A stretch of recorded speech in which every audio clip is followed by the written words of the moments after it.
खास बुलेटिन की। जम्मू में आज कड़ाके की ठंड भी गणतंत्र दिवस पर होने वाले प्रमुख समारोह की तैयारियों को अंतिम रूप देने से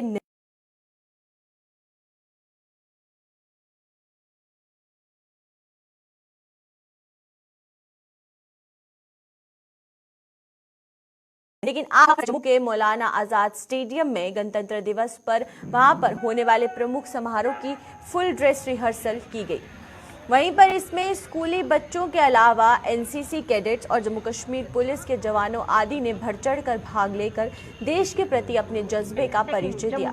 इस खबर पर हमारे साथ कुछ ही देर में हमारे संवाददाता यहां पर जुड़ेंगे। उससे पहले आपको तस्वीरें दिखाना चाहेंगे जो कि फुल ड्रेस रिहर्सल के सामने आई हैं कि किस तरीके से एमए स्टेडियम में जो फुल ड्रेस रिहर्सल है वो गणतंत्र दिवस यानी कि रिपब्लिक डे को लेकर तैयारियां कर ली गई हैं और इसको लेकर जज्बा भी हमें देखने को मिल रहा है। स्कूली छात्रों के साथ साथ जो हमारी फोर्सेज हैं उनमें भी जो जज्बा है वो कायम है। हमारे साथ यहाँ पर हमारे संवाददाता अनिल शर्मा ज्वाइन कर चुके हैं, तो अनिल से पूरी जानकारी लेना चाहेंगे। अनिल, आपसे जानकारी लेना चाहेंगे किस तरीके से जो जज्बा है वो हमें देखने को मिल रहा है। खासकर स्कूली छात्रों की बात करेंगे तो ठंड है, जहाँ एक तरफ धुंध की चादर बिछी हुई है, वहीं पर दूसरी तरफ जो तैयारियां हैं वो जोरों शोरों से चल रही हैं। देखिए पल्लवी, ये साफ है कि गणतंत्र समारोह को लेकर जो है हर एक स्कूली छात्र हो या फिर आर्मी कंटीजेंट हो या फिर एनसीसी कंटीजेंट हो, उनमें एक भारी उत्साह हमेशा से बना रहता है, क्योंकि उनका परीक्षण ऐसा होता है कि उन परिस्थितियों से गुजर कर, चाहे वो कैसा भी अनुकूल स्थिति हो या फिर कैसी भी परिस्थिति हो, उन सब चीजों से गुजर कर जो है वो उस प्रयासों के बाद जो है इस मंच पर आते हैं। और इस मंच पर चाहे वो घना कोहरा हो, बारिश हो, आपने कई बार देखा होगा जैसे समारोह में कई बार बारिश का मौसम भी होता है, ऐसा माहौल भी होता है। तो उन सब परिस्थितियों के दौरान भी चाहे वो कंटीजेंट है वो सलामी मंच से गुजरते हैं और स्कूली छात्राएं जो हैं, छात्र हैं, वो नृत्य पेश करते हैं। और इसी तरह का आज भी जुनून जो है घने कोहरे के चादर के बीचों बीच जो है वो हमें देखने को मिला है।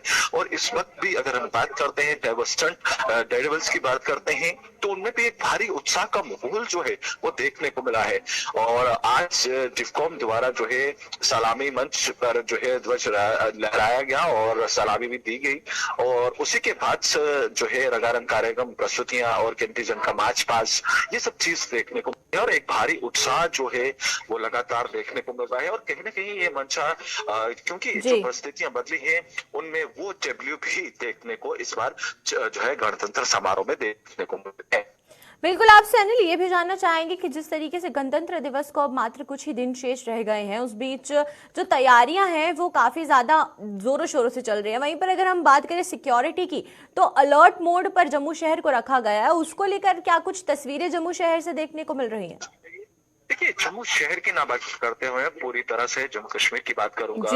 पूरी तरह से चाहे वो मौलाना आजाद स्टेडियम है, वो पूरी छवनी को जो है सुरक्षा बलों ने पूरी तरह से तीनों पैराफेरिट से घेरा हुआ है। क्योंकि अगर हम बात करें Jammu Kashmir police, special commandos, SOG wing या फिर अन्य सुरक्षा एजेंसियों की बात करते हैं तो पूरी तरह से घेरे में है।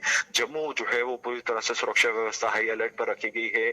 और इस समय सुरक्षा एजेंसियां जो है वो पूरी तरह से जम्मू कश्मीर में अलर्ट नजर आ रही है। और दूसरी तरफ आप देखिए, पाकिस्तान की हमेशा से मंशा रही है कि जम्मू कश्मीर में जो यहाँ पर शांति बनी है, चाहे वह गणतंत्र समारोह हो या फिर स्वतंत्रता समारोह हो, इन जैसे माहौलों में और इन जैसे भव्य कार्यक्रमों में जो है वो खलल डाली जाए। मगर वहीं पर इन सारी परिस्थितियों को हमारे जवान, चाहे वो बॉर्डर सिक्योरिटी फोर्सेस के जवान हैं या फिर जम्मू कश्मीर पुलिस के जवान हैं या फिर भारतीय सेना के जवान हैं, इन सभी परिस्थितियों से जो है वो कर गुजर कर जो है वो आगे निकलते हैं और पाकिस्तान को हमेशा से मात देते हुए नजर आए हैं।